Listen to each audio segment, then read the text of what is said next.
Hi people, how are you all? Welcome back. This week we've got jungle plants, we've got frogs, we've only got half a speed paint because my computer ran out of space and stopped recording. Yeah, sorry about that. I do care about video quality and all, just I don't care about it enough to go back and redo half an hour's worth of work that I was actually genuinely proud of just to make the video complete. So, sorry about that. If it was a traditional painting, I wouldn't even have that option, so I'm sure you can use your imagination to fill in the last bit of the speed paint. Still, as I'm sure you noticed from the thumbnail, this week's painting is a bit of a random one, so how did I even get here? You see, when I started this week, I kept seeing loads of super beautiful fan art on Instagram, like most weeks. Particularly some fan art with some gorgeous line art on it that made me really want to draw like a super leggy character for some reason. Just like legs, I don't know why. And try for the millionth time to do something a tad little bit more realistic than my usual art. So on Sunday and Monday I started a drawing of Yanto Jones from Torchwood, and the actual body was looking pretty good, but then I tried to draw his face. And after about 2 hours spent trying to draw one guy's face, I kind of decided to give up and try that one again sometime in the future. So now, with no speed paint for this week, I had to come up with something to draw, and I was really struggling. I had briefly considered doing some Loki fan art, but after watching the 4th episode of Loki, I'm kind of super glad I didn't settle on that idea. But that's a rant for another day. Anyhow, in lieu of any other smart ideas, I posted to my Instagram story, in which I basically got 2 different answers. One asking me to draw my edgiest OC, and a couple of others all asking me to draw frogs. And you know what, frogs are awesome, but I'm better at drawing people, so I did both. Unfortunately, because I changed my mind so many times about who/what I was going to draw, I was kind of running out of time by the end of the week, which is another great reason why I didn't go back and redraw the last section for the speed paint. Now, there are 2 things I should probably note about this painting. The first is something you probably noticed for yourself, and that is that my art tends not to be particularly edgy. And so, when thinking about this, I realised I didn't actually have an edgiest OC. Or rather, I do in terms of a villain from one of my old comic ideas, whose design I knew was going to be edgy, but I never actually settled on a physical design for him, and I haven't drawn him in well over a year now. So instead, I decided to make a character up. But like I said, I don't do edgy very often, and so I suspect whoever suggested this will wind up a little bit disappointed because I just don't really know how to make people edgy. But oh well, I tried.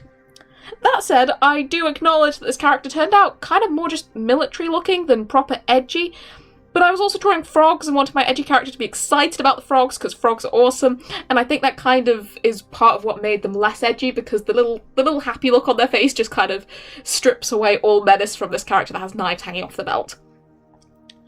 Which brings me to the second slight problem with this. I don't really know how to draw frogs either.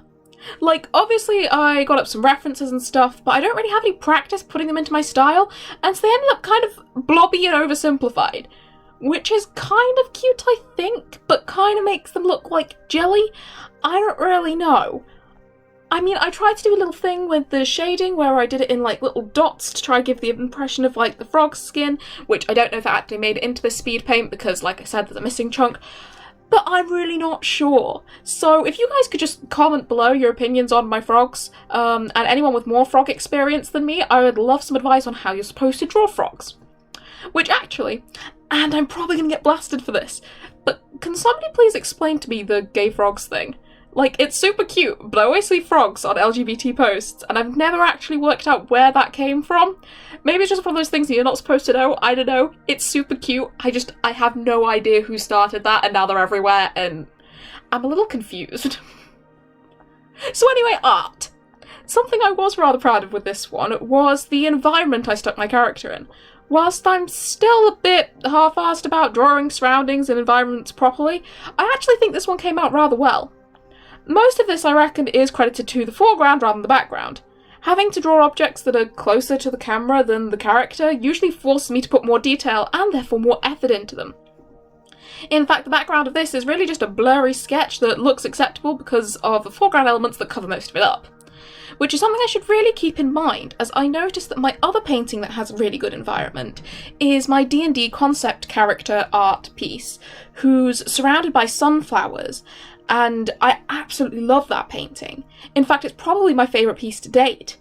And that kind of suggests that using foreground elements genuinely is a good move to make my surroundings look better, and that this all wasn't just some great big fluke. Now, something I'm not so sure about with this, but I decided to test, is the exact colours. Not only did I have a bit of a play around with the character colour palette at the beginning, after deciding that all black might be boring and potentially wash them out, but on the whole, I made the painting much more saturated than I usually was. The reason for this is the repeated disappointment of posting things on Instagram that end up looking dull and flat because either my phone screen or Instagram can't process the colours properly, or possibly because I have the lighting set weird on my laptop, and I can't actually figure out where the problem lies. But it's been really bugging me, particularly after my Pride painting, which looked so much worse when I put it down and looked at it properly, and all that bright, vibrant colour kind of looked a bit grey and washed out. So today I specifically made everything just a little bit more vibrant than normal to see if that makes a difference. And if it doesn't, then this is a jungle setting, so I can totally pretend it was intentional the whole time. I know I already asked for frog-related comments, but if anyone does know where the root of this problem is, then I would love to know that too, because I can't work it out. I'm assuming it's something to do with the difference in processing power between my phone and my laptop, but I really have no clue. As per usual, I'm in a bit of an art lull right now, so if anyone has any ideas of things you'd like me to draw, feel free to make some suggestions or just comment in general. I do really hope you enjoyed this video, despite its abrupt ending, and thank you for watching. Leave a like, I'll see you all next week. Bye!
Thank you.